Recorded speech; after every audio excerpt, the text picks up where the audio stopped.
Sorry. అపరంజి అక్కడేమైనా దొరుకుతుందేమో.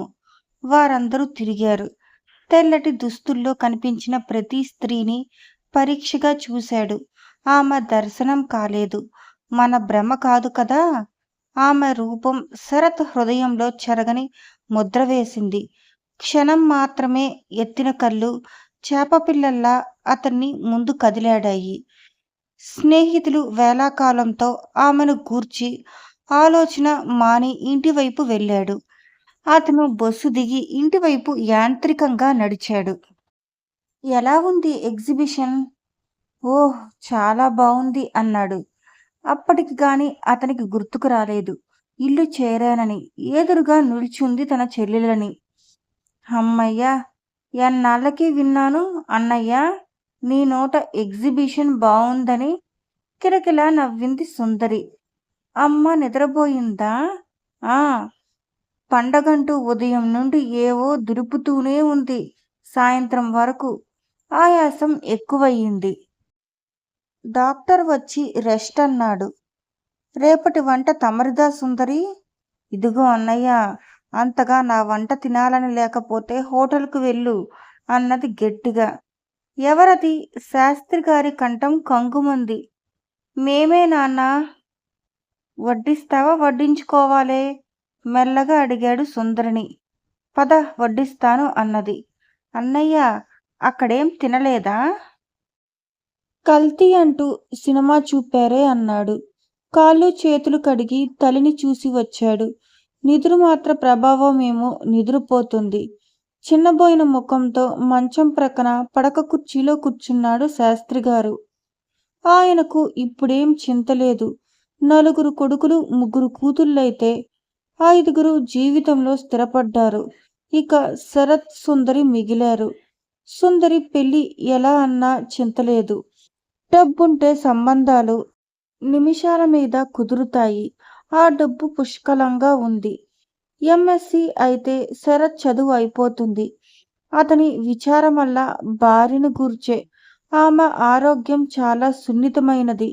చిన్న చిన్న పనులు కూడా చేయలేదు. డాక్టర్ సీరియస్సా అని చెప్పారా నాన్న? ఆహా, అది కాదురా. వంట మనిషిని పెట్టాలని అనుకుంటున్నాను. మంచిదే నాన్న అన్నాడు. అతను వచ్చేసరికి 2 కంచాలు పెట్టి ఉన్నాయి. నువ్వింకా భోజనం చేయలేదా? నువ్వొక్కడివి కూర్చుంటే సగం కడుపు నింపుకుంటావు అన్నది గిన్నెల మీద మూత తీస్తూ. అతను క్షణం ఆనందంతో మాట రానట్టు ఉండిపోయాడు. తను చెల్లెలికి ఎంత అభిమానం. కోపం వచ్చినా ఎవరూ ఆపలేదు. చిరునవ్వుతో చెల్లెల్ని చూస్తూ టేబుల్ దగ్గరికి వెళ్ళాడు. గబుక్కున మెలకువ వచ్చింది రజనీకి. అలారం పెట్టుకుంది. కానీ దాని మానాన అది మ్రోగి ఊరుకుంది. తను బహుశా గాఢ నిద్రలో ఉండి ఉంటుంది. అత్త చేత చివాట్లు తినాలి తప్పదు. లేచి నైట్ గౌన్, నాడాలు ముడివేసుకుని బాత్రూం వైపు వెళ్ళింది. ఆ రోజు రిజల్ట్ వస్తాయి. ఆదుర్దగానూ ఉద్వేగంగానూ ఉంది. బిఎస్సి రిజల్ట్ వస్తున్నాయి. విడిపోయి వీపు నిండా పరుచుకున్న జుట్టును జడ అల్లుకుంది. పళ్ళు తోముకొని బయటకు వచ్చింది. అలా బయటికి వచ్చేసరికి తల్లి బ్రతికి ఉన్న రోజుల్లో టీ పాట్ తయారుగా పెట్టేది. రజని టీ త్రాగుతుంటే తల్లి జుట్టు చిక్కులు తీసేది. నిట్టూర్చింది మెల్లగా. వంటింటి ముందుకు వెళ్ళింది. అత్తయ్యా, టీ ఉందా? అత్తాదుత్తా 100 సార్లైనా చెప్పి ఉంటావు ఆంటీ అని పిలవాలని. లలితమ్మ కసురుకుంది. ఆంటీ ఏమిటి సొంటిలా అన్నది వెటకారం చేస్తూ. అసలే 2 నెలల నుండి లలితమ్మ పెత్తనం భరించలేకపోయింది. రక్షక, ఈ పిల్లకు బొత్తిగా భయభక్తులు లేవు. ఎడమ చేత్తో భుజాలు ముట్టుకొని నుదురు ముట్టుకుంది. భయభక్తుల సంగతి తర్వాత టీ ఉందా? అక్కడుంది, వెచ్చబెట్టుకో అన్నది. రజని విసురుగా వెళ్ళి టీ వెచ్చబెట్టుకుని త్రాగింది. స్నానం చేసి నేవీ బ్లూ ఫ్రాక్ వేసుకుంది. మెడ దగ్గర తెల్లని లేసు కట్టుకుంది. ఆ గౌను వేసుకుంటే తల్లి దృష్టి తగులుతుందని అనేది. చెమర్చిన కళ్ళు ఒత్తుకుంది. వెంట్రుకలు ఎత్తిపెట్టి తెల్లని నైలాన్ స్కార్ఫ్తో ముడివేసింది. పెన్సిల్తో కనుబొమ్మలు దిద్దుకొని బయటకు వచ్చింది. విచ్చిన పూలలో తల్లి చిరునవ్వును చూడగలిగింది. మెల్లగా వెళ్ళి వాటిని తాకింది. ఆమె ఒళ్ళు పులకించింది. తల్లి ఒడిలో పెరిగిన తను ఒక్కసారి బయటికి విసిరివేయబడ్డట్టు ఫీలవుతుంది. అమ్మా! ఆమె హృదయం ఆక్రోశించింది. అటూ ఇటూ అశాంతిగా తిరిగి వరండాలోకి రాబోయింది. వార్తాపత్రికలు తెచ్చే కుర్రాడు ఎదురు వచ్చాడు. పత్రిక ఏది? ఇంట్లో వేశానమ్మా. అతను వెళ్ళిపోయాడు. ఉదయం నుండి ఎదురు చూసి చూసి విసుగెత్తింది పేపర్ కోసం. ఆ పేపర్ లలితమ్మ చేతిలో పడితే ఓ గంటకి గాని బయటికి రాదు. ఆత్రంగా వెళ్ళింది. గుమ్మం ప్రక్కనున్న చిన్న బల్లపై పేపర్ చూసి నిధి నిక్షేపం దొరికినంత సంబరపడింది. ఆత్రంగా పేపర్ తిరగేసి తన నంబర్ కోసం వెతికింది రజని. ఆమె ముఖం వికసించింది. Daddy, daddy!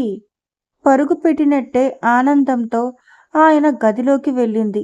అతను గెడ్డం గీసుకుంటున్నాడు. ఏమిటమ్మా? నిదానంగా అడిగాడు జయాకర్రావు.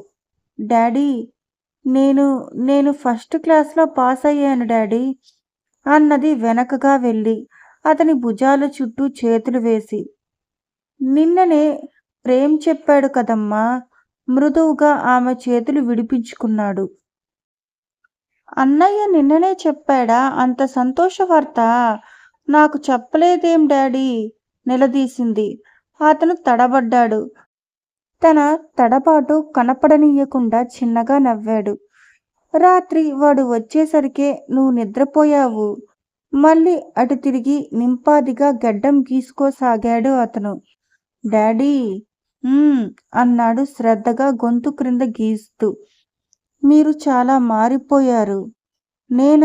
నేనేం మారాను? తడబడ్డాడు. అలా అనగానే సరా, నా ఇంటర్ రిజల్ట్ వచ్చినప్పుడు నేను ఊటీలో ఉన్నాను. అర్ధరాత్రి ట్రంక్ కాల్ చేసి చెప్పలేదు అన్నది. కళ్ళల్లో నీళ్లు తిరిగాయి. సారీ రజని, అన్నీ గుర్తు చేయటానికి మీ అమ్మ లేదు కదూ. టవల్తో ముఖం తుడుచుకుంటూ వచ్చాడు. ఆప్యాయంగా ఆమె తలపై చెయ్యి వేశాడు. God bless my dear child అన్నాడు. అతని కళ్ళు కూడా చెమర్చాయి. ఆమె చాలా బాధపడింది. అనవసరంగా తండ్రిని నొప్పించింది తాను. అతని భుజం మీద తలవాల్చింది రజని. లలిత, అమ్మాయి! జయాకర్ పిలిచాడు. ఏమిటి అన్నయ్యా? లలిత వచ్చింది, యాప్రిన్కు చేతులు తుడుచుకుంటూ. ఏదైనా స్వీట్ చెయ్యమ్మా. మన రజని ఫస్ట్ క్లాస్లో పాస్ అయ్యింది. అంతే కదా, పనా పాట తిని కూర్చొని ఫస్ట్ క్లాస్లో పాస్ అవటం కూడా గొప్పేనా? ఆమె ఎందుకో తండ్రి కూతుళ్ళు సాన్నిహిత్యం భరించలేనట్టుగా ముఖం. అత్తా, నువ్వేం చేయవద్దు. నేను వెళ్ళి మా అన్నయ్యతో చెబుతాను. బజారులో కొని తెస్తాడు. తండ్రిని వదిలి ప్రక్క గదిలోకి వెళ్ళిపోయింది. ఆమె తన స్థానము తెలుసుకోవాలి. పాపం ఇంకా చిన్నపిల్ల, బరువు బాధ్యత ఏం తెలుసు?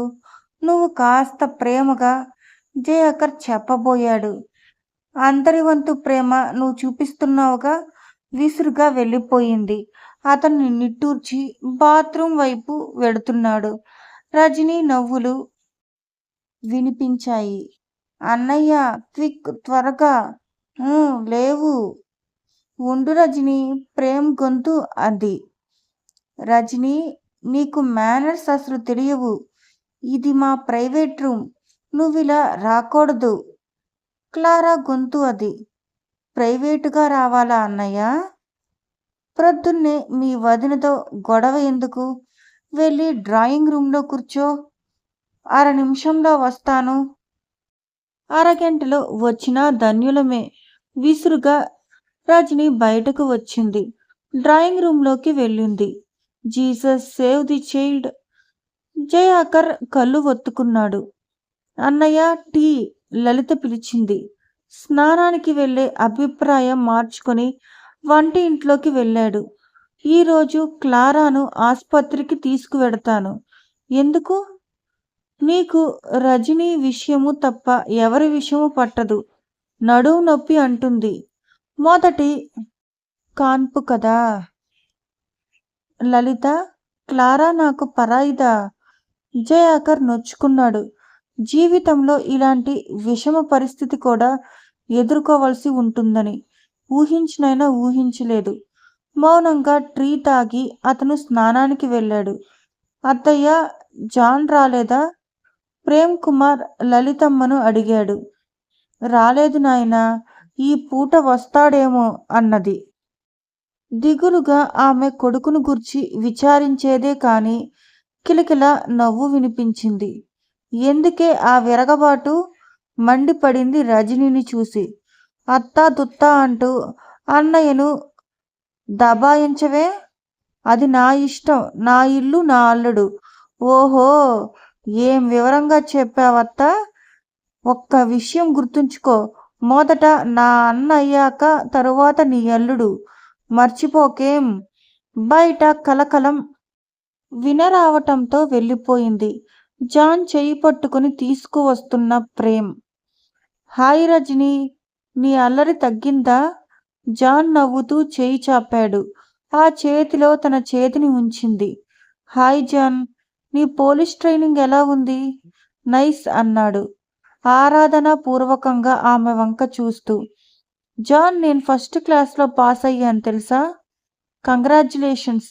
అనుకోకుండా ప్రేమ్ చెయ్యి వదిలి రజనీని లేపి 2 సార్లు గిరగిరా తిప్పి దించాడు. ఓ అబ్బాయి, చంపేశావు. కళ్ళు మూసుకుని గోడ ఆసరాగా చేసుకుని నిల్చుంది. ఎప్పుడు వచ్చావు నాయనా? ఇదేనా రావటం? లలితమ్మ ఆప్యాయంగా అడిగింది. అవును మమ్మీ, నీ ఆరోగ్యం ఎలా ఉంది? బాగానే ఉందిరా ప్రేమ్. ఇప్పుడు ఎక్కడికి వెళ్ళకండి. మీరందరూ కలిసి పలహారం చేస్తే చూడాలని ఉంది. మంచిది అత్తయ్య. అతని వంక 2 కళ్ళు కొరకొరా చూస్తున్నాయని మర్చిపోయాడు. పద జాన్, సామాన్లు లోపల పెట్టుకో. జాన్, ప్రేమ్ లోపలికి వెళ్ళిపోయారు. రజనీ హృదయం గిలగిలలాడింది. తనని ఎందుకింత నిర్లక్ష్యం చేస్తున్నారు? తల్లి బ్రతుకున్న రోజులలో తను ఆ ఇంటి సుఖ సంతోషాలకు కేంద్ర బిందువుగా ఉండేది. అలాగే ఎంతసేపుందో తెలియదు. జయాకర్ పిలుపుని ఈ లోకంలోకి వచ్చింది. రజనీ, అమ్మాయి. వస్తున్నాను డాడీ. కళ్ళు ఒత్తుకుని వెళ్ళింది. ఆమె కళ్ళు ఆశ్చర్యంతో పెద్దవయ్యాయి. దాదాపు 12 ఏళ్లుగా వస్తున్న ఆచారం అది. తండ్రి ప్రక్కన ఎప్పుడూ రజనీకి చోటు వదిలేవారు. ఆ స్థలంలో లలితమ్మ కూర్చుంది. అతిథి కని ఉంచే కుర్చీ మాత్రం ఖాళీగా ఉంది. వెళ్ళి అందులో కూర్చుంది. అందరూ ఇడ్లీలు తింటున్నారు. నీకు ఇడ్లీ ఇష్టం ఉండదని తెలుసు. నాకు మనిషికో రకము చేయటం రాదమ్మా అన్నది లలితమ్మ. పర్వాలేదత్తా. మగ్గులోకి కాఫీ వంపుకొని పాలు కలుపుకుంది. ప్రేమన్నయ్య ఉత్తరం వ్రాసిండ్రా? జయాకర్ చెప్పాడు. ఏమిటట? భారతికి ఉద్యోగం దొరికిందట. నీకు రావాలని ఉంటే ఫారాలు పంపుతాడట. నో నో డాడీ, నేను వెడితే అమెరికా వెడతాను. నో నో డాడీ, నేను వెడితే అమెరికాకు వెడతాను. నో అదర్ కంట్రీ అన్నాడు. కృపాకర్ బావయ్య ఉన్న దేశమేది అంకుల్? జాంబియా. జయాకర్ భయంగా కూతురి వంక చూశాడు. మెల్లగా కాఫీ సిప్ చేస్తుంది. ఆమె హృదయం అర్థమైంది. బ్రెడ్ లేదా లలిత? లేదు అన్నది నిర్లక్ష్యంగా. అక్కడికి కొద్ది దూరంలో నిల్చుని గిన్నెలు తుడుస్తున్న పనమ్మాయి కాంత కనిపించింది. కాంత? అయ్యగారు, వచ్చింది కాంత. రజనమ్మకు ఆమ్లెట్ చేసి పట్టుకురా అన్నాడు. రజని ప్రసన్నంగా తండ్రి వంక చూసింది. ఈ అత్తే డాడీని మారుస్తుంది అనుకుంది కసిగా. అందరి టిఫిన్ అయ్యింది. రజని తండ్రి వెంట గదిలోకి వెళ్ళింది. అతను బట్టలు వేసుకుంటుంటే బూట్లు సాక్స్ అందించింది. ఏమ్మా? ఆహా, ఏం లేదు అన్నది అతని కోటు బ్రష్తో దులుపుతూ. చెప్పమ్మా. అత్తయ్య ఇంకా ఎన్నాళ్ళుంటుంది? అనుకోని ప్రశ్నకు అతను క్షణం తెల్లబోయాడు. ఒక్క నిమిషం కలవరపడ్డాడు. ఇక మీదట లలిత ఇక్కడే తనకు తోడుగా ఉంటుందని ఎలా చెప్పగలడు? అది కాదు డాడీ, నేనేమంటున్నానని. ప్రతి నిమిషం ఏదో కక్ష కట్టినట్లు మాట్లాడుతుంది. నా జుట్టుకి పావు లీటర్ నూనె కావాలట. ఆ విషయాలన్నీ తనకెందుకు? అమ్మ బ్రతుకుండగా పద్మిని పద్మిని అంటూ తిరిగేది. అమ్మను గురించి నీచంగా మాట్లాడుతుంది. రజని, అత్తయ్యను నేను కేకలు వేస్తాను. బహుశా క్లారాకు పురుడు వచ్చే వరకు ఉంటుంది. సరే డాడీ వెనుతిరిగింది. రజని, చెప్పు డాడీ. వెనక్కు వచ్చింది. ఏం లేదమ్మా, వెళ్ళు. చెప్పడానికి సందేహిస్తున్నారు. మనకు ఎవరున్నారు డాడీ? అత్తకు కూతురు, సంసారం ధ్యాసే. నాకు మీరు, మీకు నేను ఉన్నాము. మీరేది చెప్పినా నా అంగీకరిస్తాను. ఆ కంఠంలోని నిజాయితీ, మాటలోని మార్దవం అతన్ని కదిలించింది వేసింది. బేబీ ఆర్తిగా పిలిచి ఆమెను దగ్గరికి లాక్కున్నాడు. అతని పిలుపుకు కరిగిపోయింది. చాలా రోజుల తర్వాత తండ్రి నోట ఆ మాట విన్నది. ఏమో చెప్పాలనుకున్నారు? ఏం లేదమ్మా, మీ అమ్మ మనల్ని అన్యాయం చేసింది. ఇక కొన్ని బాధ్యతలు నువ్వు స్వీకరించాలి. ఇంట్లో పనులు చేస్తూ ఉండు. ఈ పూట అత్తయ్య నర్సింగ్ హోమ్కి వెడుతుంది. క్లారాకు తోడుగా. మధ్యాహ్నం వంట పని చూడు. అలాగే డాడీ. ఏదైనా పని చెప్పదు, ఏదో అంటుంది. నువ్వు పనిలో సాయం చేస్తూ ఉండు. నీ జోలికి రాదు. Okay daddy. అతన్ని వదిలి ఉత్సాహంగా బయటకి వచ్చింది. క్లారా తయారై వచ్చింది. క్లారాను చూసి నవ్వింది రజని. ఎందుకు ముఖం చిట్లించిందామె. వదినా, ఎలా ఉన్నావో చెప్పనా? రాక్షసిలా ఉన్నానా? అంత మాట అనలేను. పెళ్ళికి వెడుతున్నట్టున్నావు అంది. ఆమె కట్టుకున్న బెనారస్ను చీరవంక చూస్తూ. క్లారా ఉద్యోగస్తురాలు. ఇన్స్టాల్మెంట్స్లో కడుతూ పట్టు చీరలు కొంటుంది. ఎప్పుడు ఏది కట్టుకోవాలో తెలియదు. ఆడంబరంగా ఉండాలని అనుకుంటుంది తప్ప అది తనకు నచ్చిందా లేదా అని కూడా చూడదు. స్నానం చేయాలంటే విపరీతమైన బద్ధకం. పౌడర్ అద్దుకుంటే చాలనుకుంటుంది. నీకు ఏడుపు చీరలు లేవని అన్నది. నీ దగ్గరున్న చీరలు ఇచ్చినా కట్టుకోను అన్నది విసురుగా. నీ మెడ మీద నూనె చూసుకో. నేను అలాగే ఉంటాను, నా ఇష్టం. క్లారా మొండిగా జవాబిచ్చింది. ఎలా ఉంటావక్కా? జాన్ వచ్చాడు. అతను క్లారాను ఒక్కసారి చూసి నవ్వాడు. డాక్టర్ గారింట్లో ఏదైనా పార్టీ ఉందా అక్కా? జాన్ అంటూ కోపంగా చూసింది. మీ అక్క చెకప్ కోసం వెడుతుంది జాన్. కళ్ళు చిక్లించింది. నవ్వింది రజని. జీసస్ క్రైస్ట్, మన దగ్గర కూడా వస్త్రాధరణ క్లాసులు పెట్టాలి. మన దగ్గర కూడా అంటున్నావు? ఇంకే దేశంలో ఉన్నాయి? పాశ్చాత్య దేశంలో party dress, dinner dress, evening డ్రెస్లుంటాయి. John, I say shut up. Clara అరిచింది. పనివాడు ఆటో తెచ్చానని చెప్పగానే తల్లిని తీసుకుని వెళ్ళిపోయింది. లలితమ్మ వెడుతూ జాన్ ఓ మాట చెప్పి వెళ్ళింది. జాన్, నీ ఫ్రెండ్స్ చాలాసార్లు వచ్చి వెళ్ళారురా.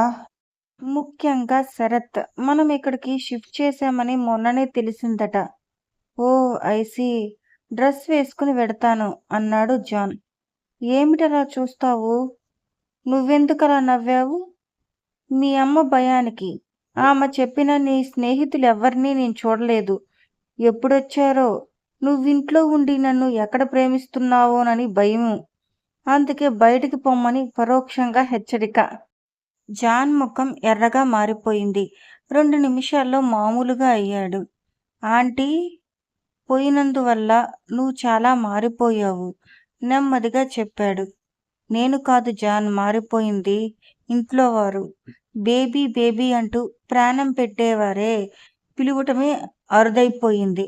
అమ్మ వలనే నా బ్రతుకులో మధురిమ ఉండేదని ఇప్పుడు తెలుస్తుంది. ఆ అమ్మ అన్నది ఒక కమ్మని మాట అన్నాడో కవి. అది అక్షరాల నిజమనిపిస్తుంది. రజని కళ్ళు నీటితో నిండాయి. ఛ చటుక్కున ముందుకు వచ్చి ఆమె కళ్ళు ఒత్తాడు జాన్. పో, మీ అమ్మకు నిద్ర పట్టదు ఈ రాత్రికి. దూరం జరిగి వంటింట్లోకి పారిపోయింది రజని. జాన్ ఆమె వెళ్ళిన వైపే చూస్తూ క్షణం నిలబడిపోయాడు. ఏదో గుర్తుకు వచ్చిన వాడిలా బట్టలు వేసుకుని బయటకు వెళ్ళాడు. విషయమంతా విని పక్కున నవ్వాడు జాన్. శరత్ మాట్లాడక అతన్నే చూస్తూ కూర్చున్నాడు. శరత్ అన్నాడు. ఏం పేరన్నావు? పేరడిగే వ్యవధి ఎక్కడా? చూసిందే కొన్ని క్షణాలు. నేనే అపరంజి అని నామకరణం చేశాను. ఏమిటి? సోఫాలో హాయిగా చేరబడినవాడు నిటారుగా కూర్చున్నాడు. అపరంజి. మా ఆంటీ తన కూతురి పేరు కూడా అపరంజి అని పెట్టుకుంది. రియల్లీ? కాసేపు ఆగాడు శరత్. ఆమె తల్లికి తన కూతురు ఎలా ఉన్నా అందంగానే కనిపిస్తుంది. బంగారులా ఉందని భ్రమపడుతుంది. ఇంతకీ నువ్వనేదేమిటి? నీ అపరంజంత అందంగా మరే యువతి ఉండదంటావా? అవునా? అంత మాట అనటానికి మూర్ఖుడిని కాదు, కానీ నిజంగా ఆమె అందం మల్లెపూల సుగంధం. Here here. ఒరేయ్ శరత్చంద్ర, ఆ బాబువిగా సోప్ వాళ్ళు విన్నారంటే నీ పని పడతారు అన్నాడు. ఇదండి 3వ భాగం. మీకు కనుక నా వీడియో నచ్చినట్లయితే please like, share, comment and subscribe my channel. Thanks for watching my video.